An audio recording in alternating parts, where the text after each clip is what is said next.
And you're recognized for 5 minutes. Thank you, Madam Chair, for calling this important hearing. Thanks today to all of our folks that are testifying. As we've all seen in recent weeks, there's been a sharp rise in anti-Semitic words, actions, and attacks online around the world, and unfortunately, right here at home. Nowhere in the United States have these hateful and divisive ideas been more prevalent or found a safer home than on college campuses. It is up to all of us to call out these actions and protect Jewish faculty, students, staff at these institutions. Unfortunately, many of our university leaders have not met this moment and have allowed anti-Semitism to continue to grow and to rear its ugly head.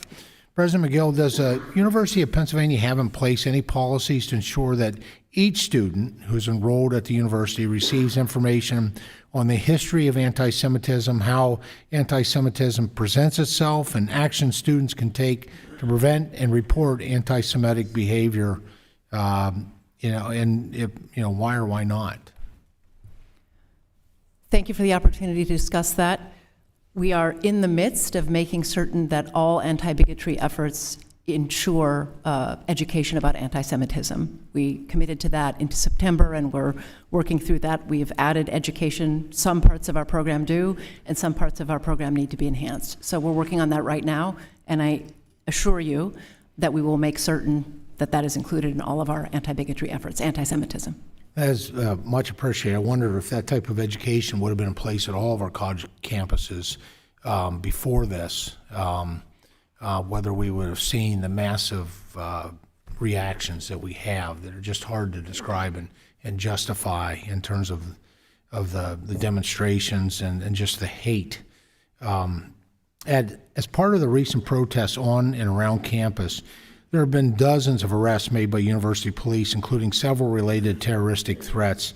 Does the university plan on requiring students, faculty, or staff arrested as part of these protests to receive further education on anti-Semitic behavior? Congressman, is that a question for me? It is. I'm sorry. Please. Well,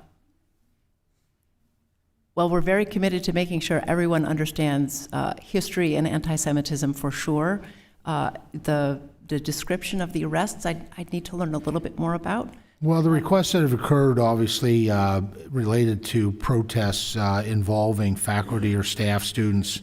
The question is, within the consequences, when the university police are the ones that are intervening, whether there's any thoughts to further education for those individuals regarding anti-Semitic behavior and the impacts of it.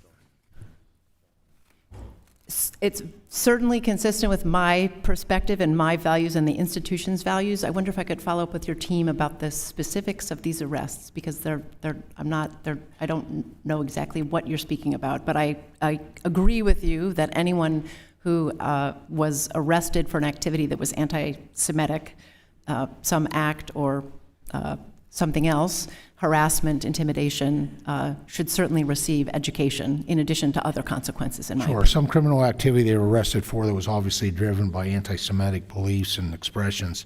Several faculty members at Penn recently provided support for the boycott, divestment, and sanctions, or the BDS movement. The movement requires boycotting Israeli universities and individuals who are complicit in what they consider Israeli government misconduct. Therefore, it is impossible for a faculty member to support BDS and treat Israeli academics fairly. Can you tell this committee unequivocally that no such discrimination has taken place?